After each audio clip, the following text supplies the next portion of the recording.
Olha, na literatura brasileira tem personagens que marcam a gente, né? E poucas são tão fortes quanto a Macabeia, uma figura que parecia destinada a um final bem trágico, a desaparecer sem deixar rastro. Mas e se, décadas depois, essa mesma história ganhasse um capítulo completamente novo e inesperado? Pois é, vamos pensar nisso a fundo. A pergunta que guia a nossa conversa aqui é exatamente essa. Será que a literatura pode, de alguma forma, voltar no tempo e salvar uma personagem de seu destino quase 50 anos depois? A ideia é fascinante, e é exatamente isso que a gente vai investigar agora. Para a gente entender esse renascimento, primeiro a gente precisa voltar lá no começo, na criação icônica de Clarice Lispector. Então, a história começa lá em 1977, no último romance da Clarice, A Hora da Estrela. Foi ali que o mundo conheceu a Macabeia.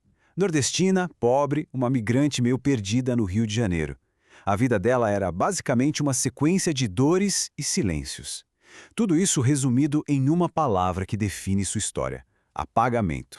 Mas o que é esse tal de apagamento? Essa palavra é a chave de tudo.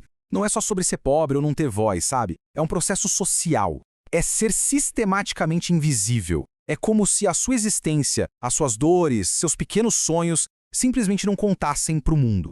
E olha só, por quase 50 anos, foi essa a imagem que ficou. A Macabeia trágica, o retrato do apagamento. Meio século é muito tempo, o suficiente para um destino parecer que foi gravado em pedra, né? Mas acontece que, às vezes, a literatura, ela tem outros planos. E é aqui que a história dá uma virada espetacular. Para reescrever um destino que parecia tão selado, era preciso uma voz com uma força equivalente, uma voz profundamente conectada com essa realidade. E essa voz é a da Conceição Evaristo, uma escritora que hoje é simplesmente essencial para a gente entender o Brasil. Toda a literatura dela é construída sobre as experiências de quem foi historicamente silenciado. Ninguém melhor para dar uma nova chance para Macabeia.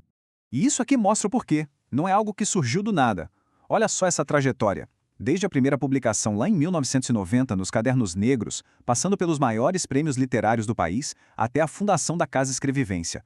É uma vida inteira dedicada a um projeto, dar voz, corpo e ancestralidade a quem foi negado tudo isso. Então, com toda essa bagagem, a Conceição Evaristo não apenas revisita a Macabeia, ela a refaz, ela planta a semente de uma nova existência. O resultado é este livro, Macabeia, Flor de Mulungu. E o título por si só já diz tudo. Aquela imagem da estrela cadente, sabe? Que brilha por um instante e depois se apaga. Agora dá lugar à flor de mulungu, que é uma flor que representa resistência e cura. É uma mudança em tanto. Mas como essa transformação acontece na prática? A abordagem da Evaristo é genial. Ela mantém o olhar realista sobre a dor, não esconde o sofrimento, mas ela ancora a personagem na força da ancestralidade. Ela tece uma nova trajetória conectando a Macabeia a todas as outras Macabeias que vieram antes e que ainda virão.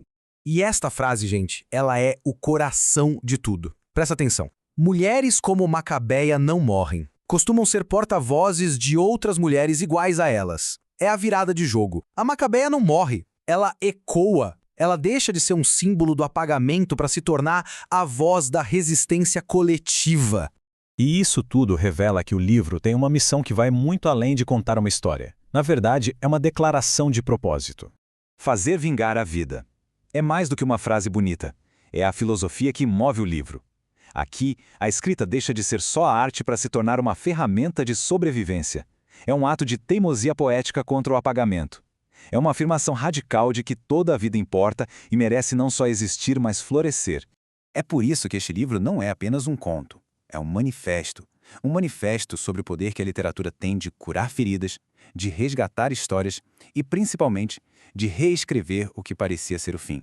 Então, para a gente fechar, vamos pensar no quadro geral. Afinal de contas, por que o destino de uma única personagem de ficção importa tanto?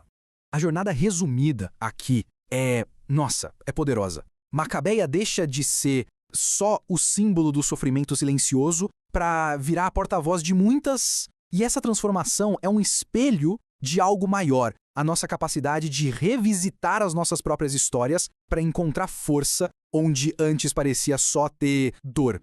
Isso tudo deixa a gente com uma pergunta para levar adiante. A nova vida de Macabeia nos provoca a pensar: que outras histórias, na nossa cultura, estão aí esperando por um novo capítulo? Quais personagens cujos destinos pareciam selados merecem uma nova visita? Porque, como a gente acabou de ver aqui, às vezes a melhor parte da história é aquela que ainda nem foi escrita.